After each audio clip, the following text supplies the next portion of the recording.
दोस्तों labour law के बारे में आपको क्या क्या बेनिफिट मिल सकते हैं वो मैं आपको बताऊंगा।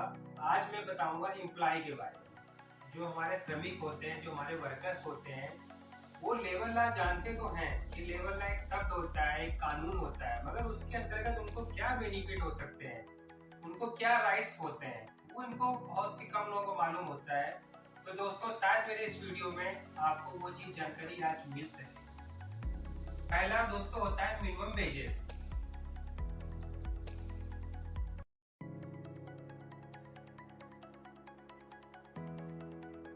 एक गवर्नमेंट ने अपने लेबर लॉ कानून के तहत मिनिमम वेजेस को फिक्स किया। हर स्टेट पे एक मिनिमम वेजेस का एक पर्टिकुलर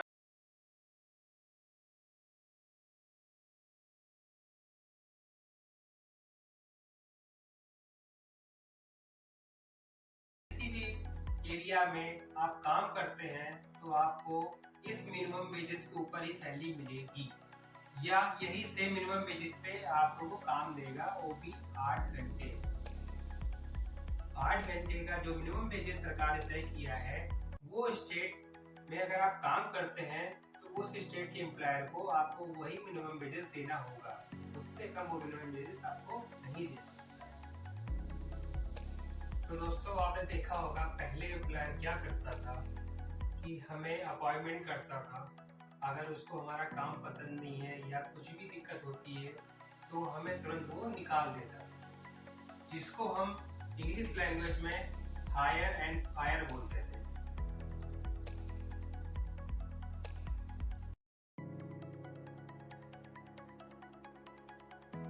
उसका जब मन हुआ तब उसने हमें काम पे रख लिया, जब मन हुआ तब काम से निकाल दिया। तो इन्हीं सब चीजों को देखते हुए सरकार ने एक कानून लागू किया जिसको लेबर लॉ बोलते हैं। अब आप भी अपने मन से काम नहीं छोड़ सकते, एम्प्लॉयर भी आपको काम से नहीं निकाल सकता जब तक उसके पास एक पर्याप्त रीजन ना हो, एक पर्याप्त कारण ना हो। पहले कोई भी अपॉइंटमेंट लेटर नहीं होते।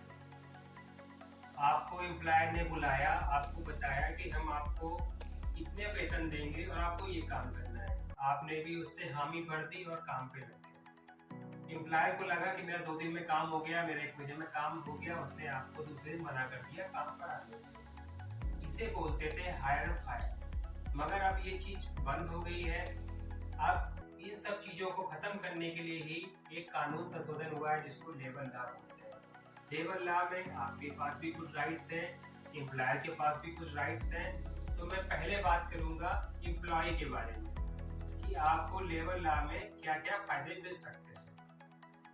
लेबर लॉ में आपको क्या क्या बेनिफिट मतलब राइट्स आपको होते हैं, वो चीज मैं आपको आज बताने जा रहा हूँ।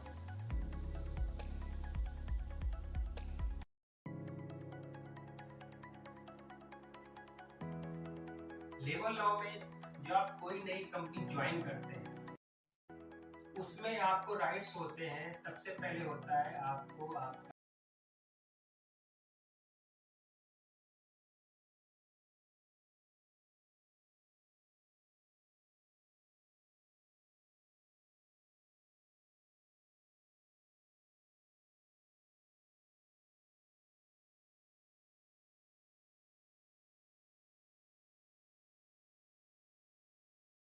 होता है। उस सैलरी के पार्ट में आपका मिनिमम वेजेस कितना है, आपका एचआरए कितना है, आपका अलाउंसेस कितने लगे हुए हैं, आपको ग्रॉस सैलरी कितनी है, आपका सीटीसी कितना है, ये सारा मेंशन होता है। उसमें आपका टर्म एंड कंडीशन भी मेंशन होते हैं, उसमें आपकी लीव भी मेंशन होती है, उसमें आपके नेशनल और फेस्टिवल हॉलीडे भी मेंशन होते हैं कि आपको जो नेशनल और फेस्टिवल हॉलीडे होते हैं वो आपको कितने दिए हैं। क्योंकि दोस्तों हर जगह हर एम्प्लॉयर के पास इसका सेंक्शन अलग अलग होता है। कहीं पर फेस्टिवल के हॉलीडेज कुछ और मिलते हैं, कहीं पे कुछ और मिलते हैं। इसके बाद कहीं पर अगर आपका ट्रांसफर किया जाता है तो उस पर आपको क्या फैसिलिटी मिलेगी वो भी मेंशन होता है। इसके बाद कोई भी वुमेन वर्कर है तो उसकी जब वो प्रेगनेंसी के दौरान उसको जो मैटरनिटी लीव मिलती है उसका क्या स्कोप होता है वो भी उसमें मेंशन होता है। तो दोस्तों लेबर लॉ के अंतर्गत अगर आप कोई कंपनी ज्वाइन करते हैं तो सबसे इम्पोर्टेंट चीज आपकी होती है जिसको आप साइन करने से पहले बहुत ही अच्छे तरीके से, जिसको बोलते हैं केयरफुली, आप उसको पढ़िए।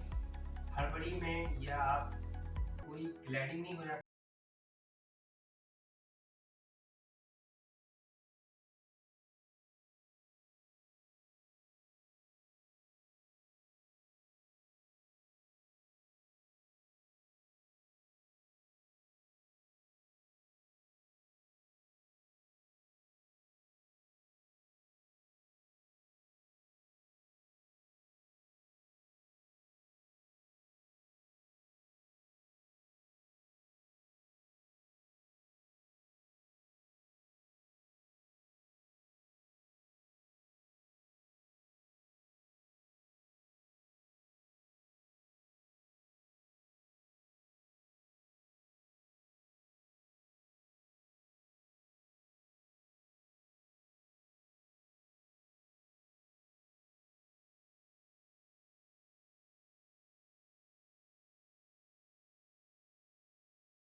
नोटिस पीरियड में क्या होता है? नोटिस पीरियड में अगर आप कंफर्म एम्प्लॉय हो जाते हैं और आपको काम करते हैं 6 से 1 साल हो जाता है और किसी बात को लेकर आपकी और एम्प्लॉय की बात नहीं बनती है, काम सेटिस्फाइड नहीं हो पाता है, तो अगर आप जॉब छोड़ना चाह रहे हैं तो आप अपने एम्प्लॉयर को रिटन में या मेल करके अपनी रिजर्वेशन लेटर दे सकते हैं, जिसमें आप मेंशन कर सकते हैं कि मैं आपके पास काम नहीं करना चाहता, मेरा ये रिजाइन लेटर है और मैं आपको इसको नोटिस पीरियड में दे रहा हूँ 1 मंथ।